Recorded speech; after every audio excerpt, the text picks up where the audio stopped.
Hi everyone, my name is Xinyang Zhang, and I am a PhD student from the Computational Biology Institute, the George Washington University. Today, I'm so excited here to be introduced a new tool called seqSight. So what is seqSight? seqSight is to jointly provide microbial strains, genes, biosynthetic gene cluster from metagenomic data. Since next generation high-throughput DNA sequencing, like NGS, has enabled high-resolution metagenomic analysis of microbial communities.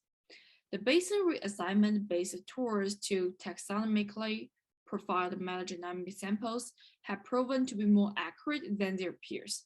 In terms of the microbial diversity characterization, including a relative high true positive and a low false negative rate. Despite this accuracy, a lack of downstream analysis functionality in such tools limited the ability for the researchers. So in the overview pipeline of the seqSight, we can see that we start from the shotgun sequencing read as our input and do the filtering and the QC modules. It could be filtering out the host reads and microbial reads.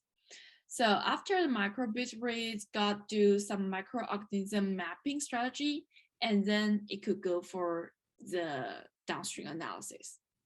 Here in the poster, we can see that in the methodology part, the researchers could generate a strain level taxonomic abundance profiles, perform gene family analysis, identify the biosynthesis gene clusters, quantify the host gene expression, and visualize the detailed report of their findings. Also here, we design the QC modules to identify the source of the sequencing reads. For example, here we target at the virus, which in the red circle, and filtering out human, bacteria, fungi, and archaea, these 4 data sets. Based on the Bayesian reassignment, we could get 2 results.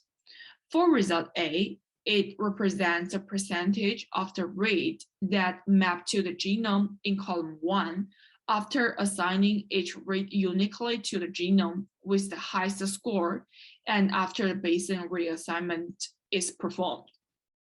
For result B, it represents the percentage of the read that align with the given reference database. And also we have like 2 strategies for how to dealing with these 2 outputs. In figure 2b, there are 2 methods that could be applied to the microorganism mapping.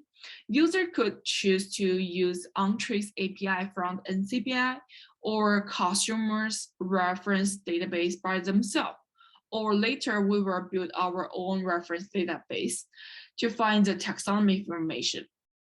In figure 2c, we integrated all alignment rate data to visualize them into a single bar plot. At the bottom, it is the rate distribution of 5 databases. And on the top, it is the number of rate for all the samples. So here is just one example that what you can do based on our QC modules. In the end, seqSight is a computational tool for the comprehensive analysis from the whole genome shotgun metagenomic sequencing data. And it applies the Bayesian reassignment framework to accurately assign a rate to the bacterial genomes. In its current form, it also produces a quality control visualization part and following with the rate assignment. But in the future, it will incorporate gene family analysis, biosynthesis, gene cluster abundance estimation, taxonomy table generation, key mutation identification, and high-resolution phylogram generation and host gene pathway analysis. So that is all for the seqSight. Thank you for listening.